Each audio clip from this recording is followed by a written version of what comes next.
Welcome to the Self-Revolution podcast. This is your weekly reminder to wake up to who the fuck you really are. I'm your host, Breanna Rae Blaney, and it is truly my honor to guide you on this journey of self-revolution and evolution. Join me as one by one, we collectively wake up to create a more harmonious, enlightened, and fulfilled world.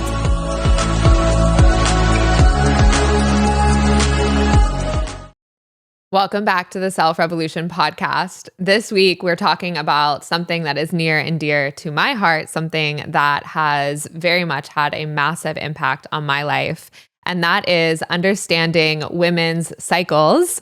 Yes, our periods, how our hormones change, and ultimately how we can optimize our working styles to sync with our hormonal cycles. So men out there, I know this is a topic that may not be front of mind for you, but I really encourage you to tune in. This is so important when it comes to understanding how the women in your life operate, and particularly in the workplace, this has a massive impact on the way that women are able to show up in the workplace and how we work on a day-to-day, week-to-week basis. So I highly encourage you to tune in and open up and be supportive and think about how you can support the women in your life through these monthly cycles.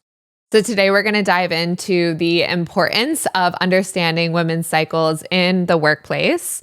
Then we'll dive into a high-level overview of what's happening in a female's body on a monthly basis. We won't get too much into the weeds, but just the basics of what you really need to know.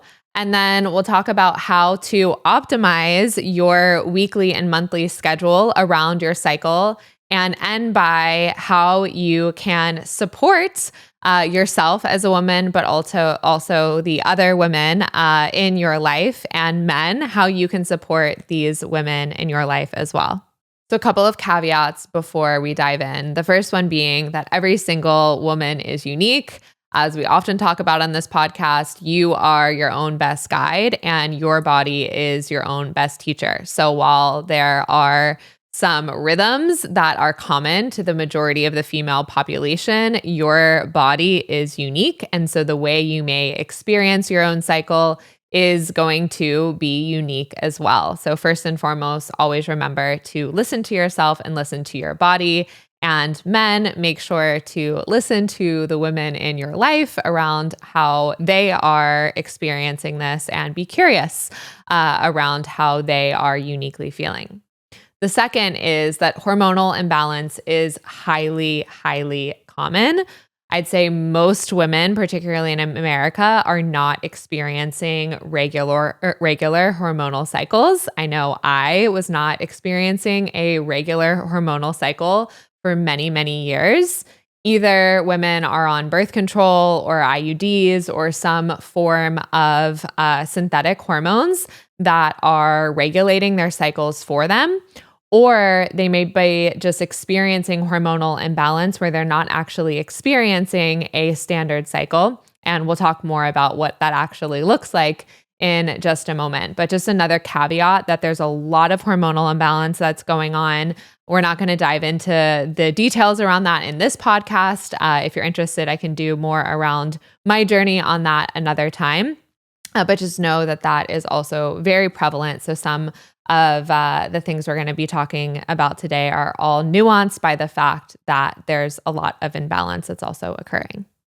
So let's face it, this is not a topic that is often talked about in the workplace. Nevertheless, even in people's homes, often the topics of women's cycles and periods are something that are kept hush-hush, similar to money. And that has become the norm in today's society. And I really firmly believe that we have to start shifting that norm, and we have to start talking about these things so that we can create healthier versions of ourselves, but also create healthier work environments for the people that we are trying to serve. In the corporate world in particular, most of the workplace is men, particularly in finance, right? It's dominated. A lot of these fields are dominated by men, and men's hormonal cycles are very different than women's. Men's hormonal cycles are pretty much the same every single day. They operate on a 24-hour clock, and their testosterone peaks around 6 a.m., flattens out till about noon, starts to decline, and then levels out around 6 p.m. again. And if you just think about that cycle, that's pretty much how our work days are currently structured, right? You're going to work from 9 to 5 or 8 to 6 around that period. And that is very similar to a male's hormonal cycle. So even the hours that we're working and the structure of the current corporate world is very much attuned to more of a male hormonal cycle. Not necessarily a bad thing, but just something that we have to be aware of. Women, on the other hand, experience a vastly different cycle.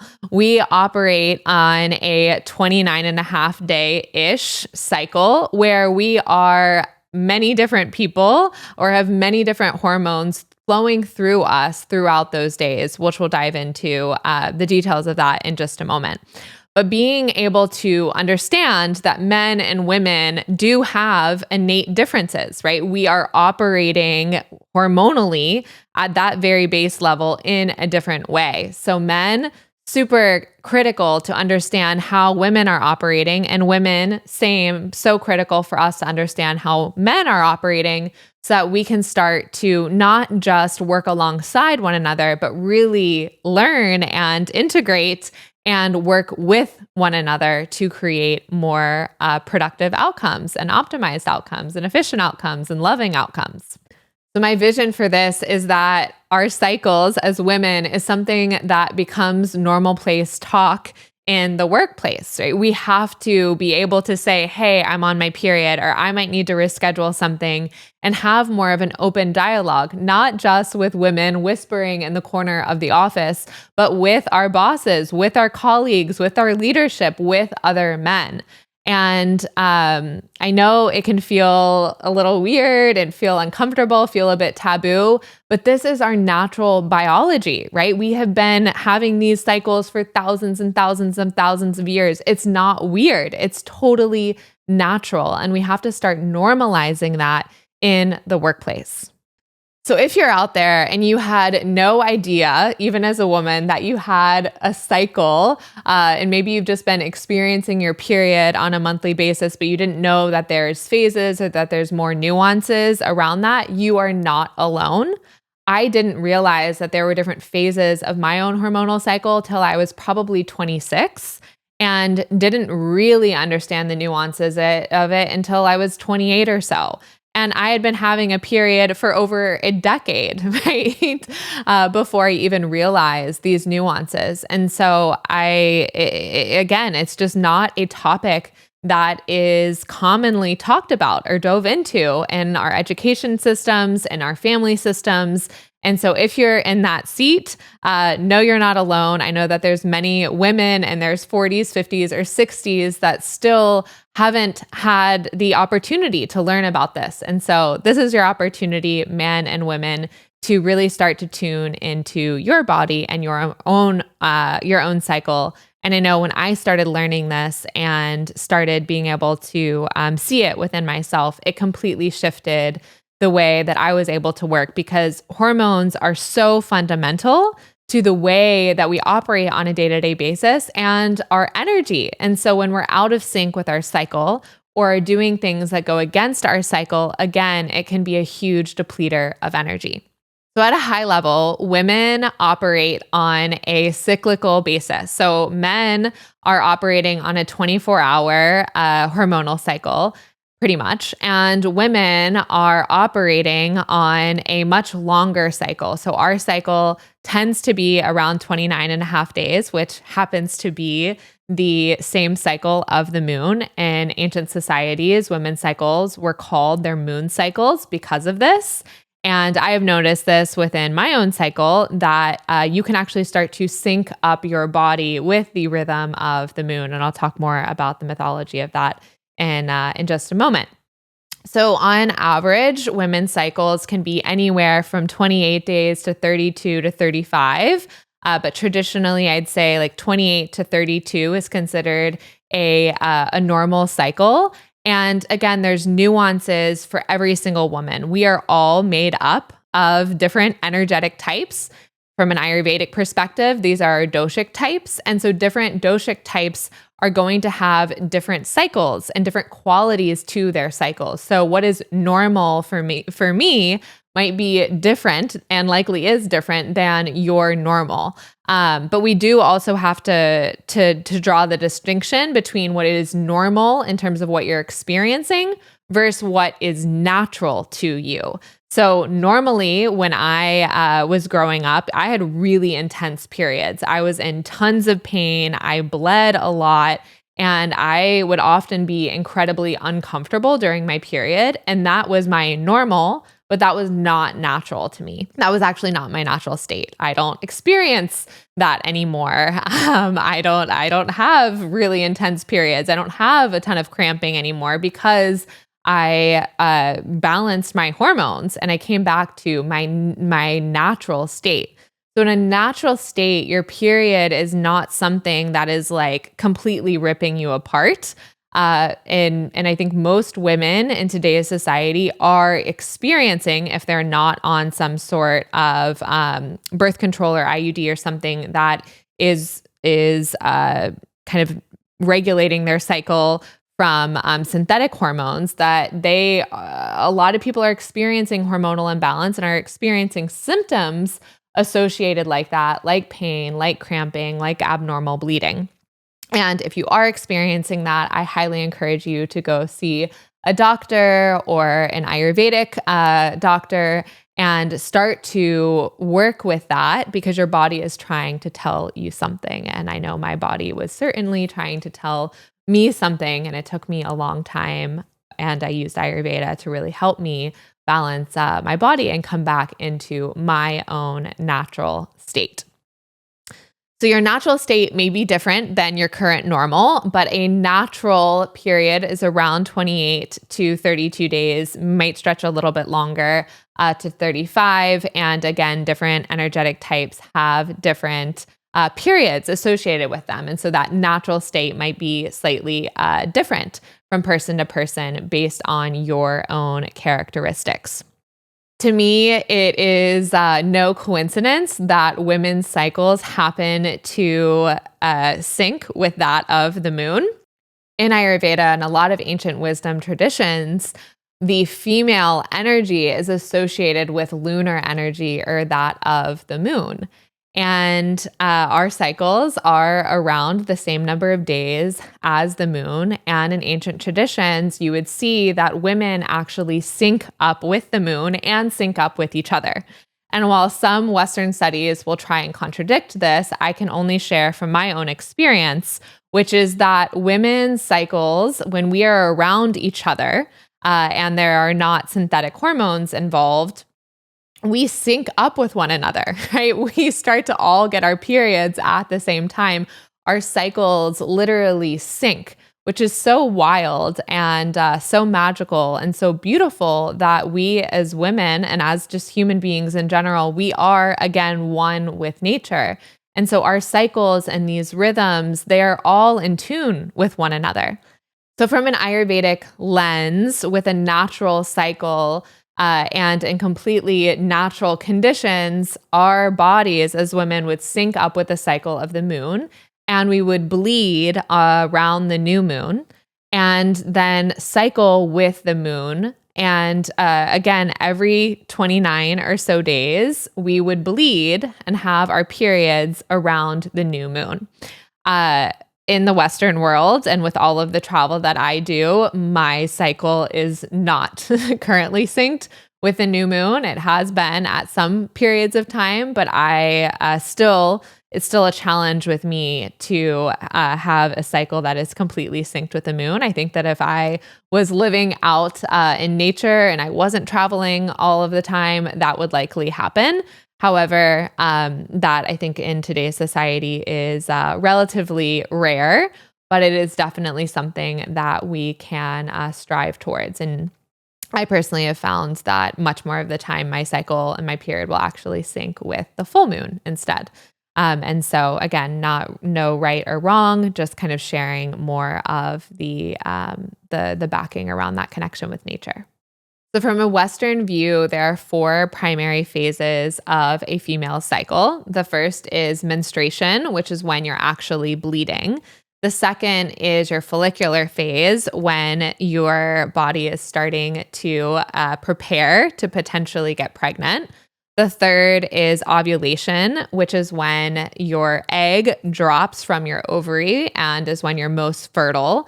And then the fourth is your luteal phase, where if you don't get pregnant, you begin to shed that lining and the cycle starts again. From an Ayurvedic perspective, it's very similar. However, it is viewed through the lens of the doshas and the dance of the doshas and the dance of these 3 different energetic types of Vata, Pitta, and Kapha. And so a female cycle really cycles around those 3 doshas, where Vata is around menstruation, and then Kapha comes in through that building phase, Pitta, peak ovulation, and then again, it cycles back to Vata. So we'll dive into each of these at a bit of a deeper level and talk about how this really influences your working styles and how you may feel during any given phase of your cycle. So the first part, menstruation. When women track their cycles, they typically count the first day of their cycle as the day that they begin bleeding. And so this is your menstruation phase. And this can again last from anywhere from 1 to 3 to 5 days, to potentially a bit longer. Again, what's natural for you may be different than the quote unquote standard. And during menstruation, often women are feeling rather depleted. This is when your hormones are at their lowest point and you are physically shedding and detoxifying and things are leaving your body.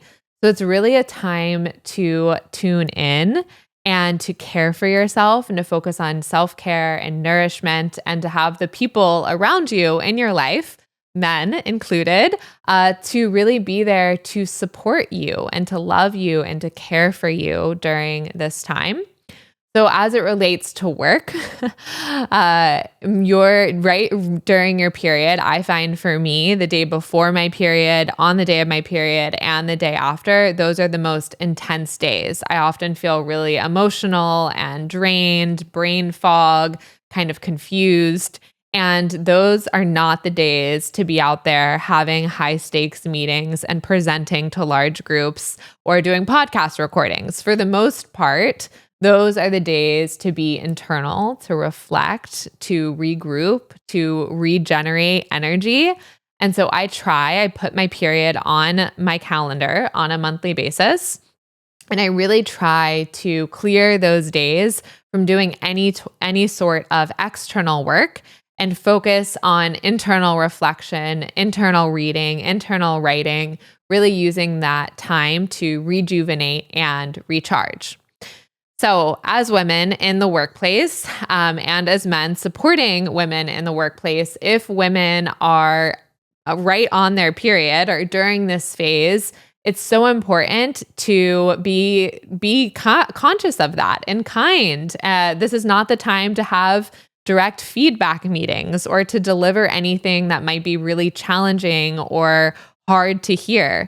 This is a time to be really sensitive around women's emotions and how they may be feeling, and to have that extra layer of sensitivity and nourishment and care.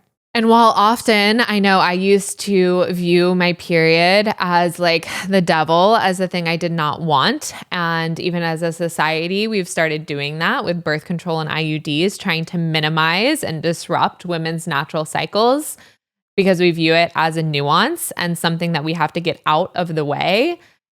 It really is a gift, right? Like women and our periods give us the ability to literally create physical life. I mean, there's no greater miracle in this world. And so instead of viewing our periods as something that is to be demonized and pushed aside and not talked about, we have an incredible opportunity to shift that narrative and view it as a positive, life-giving force and to really honor women during this phase and to work with them and to recognize the fact that it is this period of detoxification and of renewal that is going to allow for, again, that rebirth. And this is really what gives women our innate creative potential and force. And if we push this aside and we don't honor the fact that we need to recharge and rest, it does disrupt us as women at almost every single level. I know my physical health started to deteriorate massively when I would try to ignore or push through what I was feeling during my periods. And this manifested physically in terms of swelling on my body and my own energy levels, but it also manifested in just my ability to get work done and how productive I was in the workplace. All right, so that is phase 1 around menstruation. Phase 2 is the follicular phase. And during this phase, your estrogen begins rising and you start getting more energy and more of your vitality back. Your body shifts from shedding to building again. And from an Ayurvedic perspective, this is that kapha quality of earth and water, and you're starting to rebuild. And so during this phase, you generally have a lot more energy. Your vitality starts to come back. Your skin starts to shine. You start to just be more excited about life. And this is a great time to begin planting seeds, right? To start thinking strategically. What do you want to build? What do you want to create? What's next? A great time to have meetings and start being out in the world again and connecting with others. And you really, as your phase continues during this cycle, this part of your cycle, you start to really have that intense magnetic quality. I mean, we can always be magnetic, but really women start to glow during this time. Your skin starts to glow. And this culminates in the third phase of your cycle, which is ovulation. And this is when the egg starts to drop from your ovaries when you can actually get pregnant. And during this window of ovulation, you are at your peak vitality, peak flow. This is when you are your strongest. There's a lot of science around syncing your health habits, the foods that you eat, and the way you work out with your cycle as well. I'm not going to get too much into that. But again, during ovulation, this is when you're strongest. So peak muscle building time, getting in the gym and being out in the world. This is when you can schedule big presentations and anything that requires a lot of that outward force. This is the best time of the month to do it, is when you're ovulating. During ovulation, your LH and FSH hormones, along with estrogen, are at their peak. And if you're trying to get pregnant, this is the best window to get pregnant. And if you do not get pregnant during this window, then you begin to shift into the third phase of your cycle. So again, ovulation, high output, ability to do a lot. I find that when I'm in this phase of my cycle, I literally feel like Superwoman. I can get a ton of things done and accomplished. And it just is, it's that cycle, right? And we have to go through all phases of the cycle, particularly as women. And I find when I give myself that rest, particularly during menstruation, then I have even more energy and things to give during this part of my cycle. So just from a day's perspective, menstruation, we are around 1 to 3 to 5 days. And then generally, women start to ovulate around day 15 of their cycle. But again, there's flexibility there in terms of how long. So maybe it's 12 to 16 days there into the cycle where you are actually ovulating and that egg drops from your ovary. Great time to get pregnant and high output work. The fourth phase of your cycle is your luteal phase. And this is where progesterone rises to prepare your body if you actually do get pregnant. And if you do not get pregnant, then that begins to drop. and you start to move into more of an inward phase. And so there's lots of fun memes out there on the internet about women in their luteal phase or on their period. But this is where all of that energy again starts to turn back more inward. And so you may begin feeling a bit more sensitive or a bit more emotional, or you may just not have as much energy and vitality as you did in the previous weeks. And this is totally natural and totally okay. Again, the opportunity here is to embrace the way that our bodies work instead of fighting against them. So in this phase of your luteal cycle, this is a great time to be creative and to get tasks done, more structured things, and to just honor again how you're feeling during this time. And then at the end of your luteal cycle, you again you'll start the whole cycle again. So you'll get your period, and then the whole cycle continues again and again and again and again. So in summary, 4 phases of your cycle from a Western perspective. The first is menstruation, round 1, day to 3 to 5. The second is your follicular phase, when your body is going to be building again, and that lasts another 10 or so days until ovulation. And then ovulation, you've got a window there. Depends again on the individual, 3 to 5 days. And then the 4th phase is your luteal phase, and that is another 10 or so days, depending on your unique makeup. From an Ayurvedic perspective, that same cycle is flowing, but from the 3 doshas of Vata when you're menstruating, to Kapha when you're building, to Pitta, peak ovulation, and then again back into that Vata time in your luteal phase and into menstruation. So hopefully this perspective is helpful for you to understand how your individual body works and what's happening in your body on a monthly basis, and also how you can begin to optimize your own work schedule around this.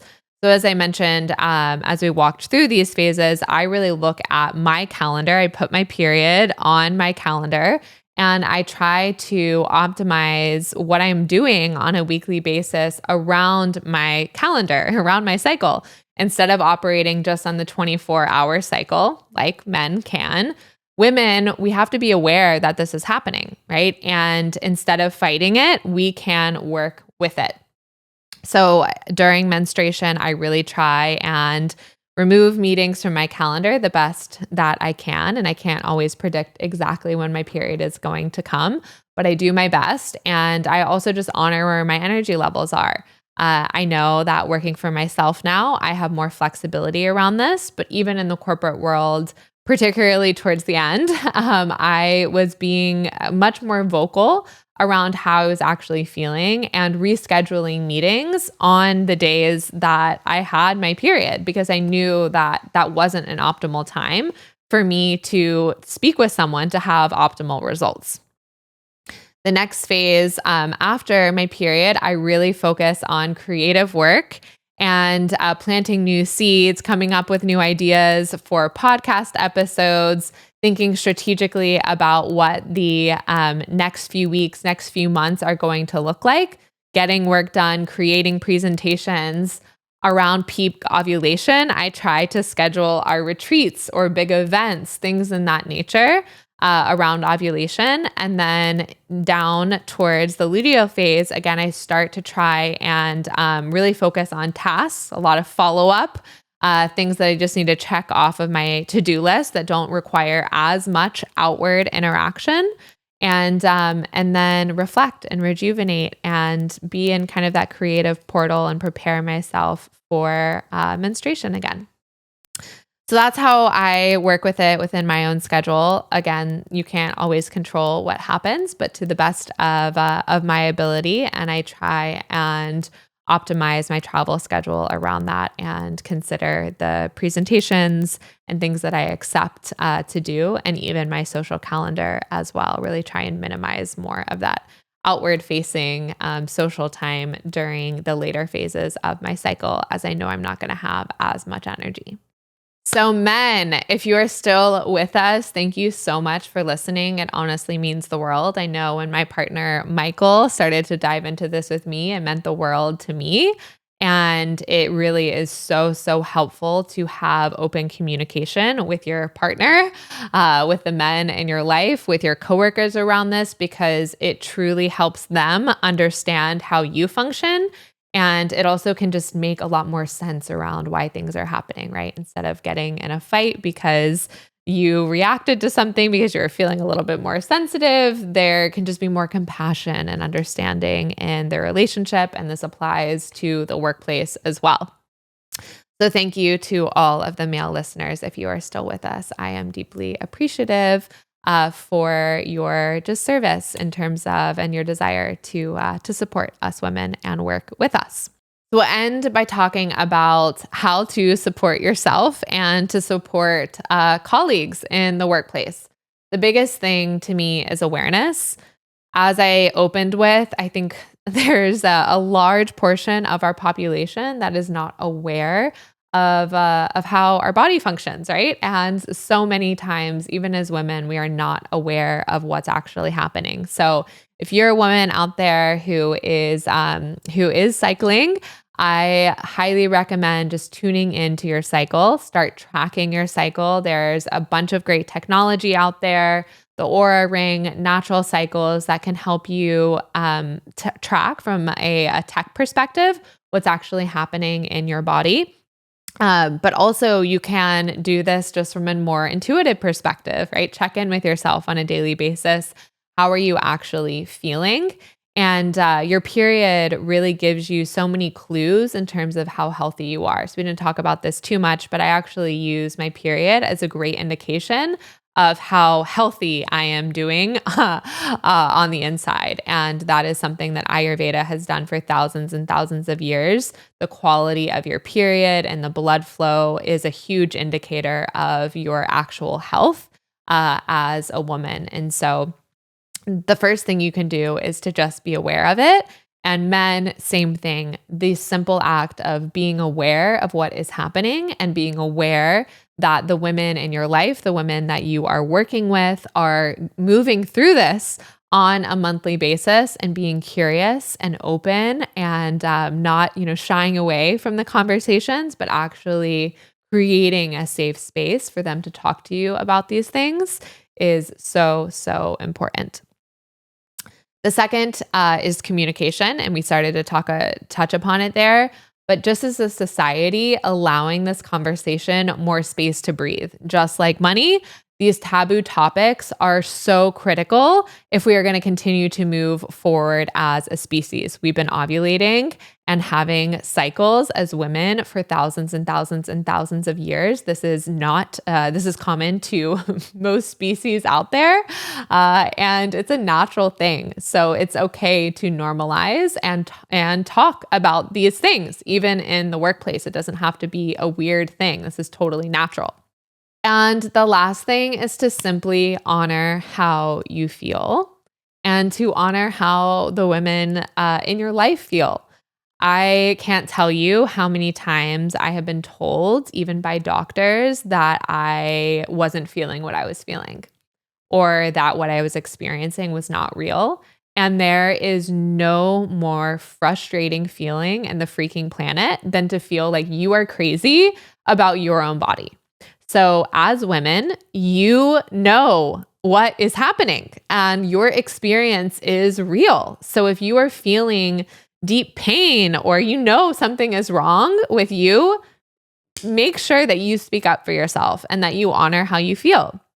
I highly encourage you to not push past the pain. We are so accustomed in today's society, particularly as women, as ignoring how we are feeling and suppressing our emotions because we need to get through the meeting or we have to get the promotion at work or we have to do XYZ thing. And I really view this as an opportunity to create a shift and create a change around how we view this as a society and as a corporate culture. This is a huge opportunity for men to help support women and for women to honor how they feel and support one another. So thank you all so much for being here with me today and for engaging on this important topic. I am so curious to hear your stories and to hear how this has played in your own life. What has been your experience of working with your own cycle? I know that this is something that is highly sensitive for so many women and that so many of us have struggled with. And so I would love to create a community of support for one another. And I'm excited to engage men, you all, in this conversation and to start to think about how we can collectively chart a path forward that is more supportive and integrative of both of our experiences. So with that, thank you so much for being here with me. Talk soon. She calling me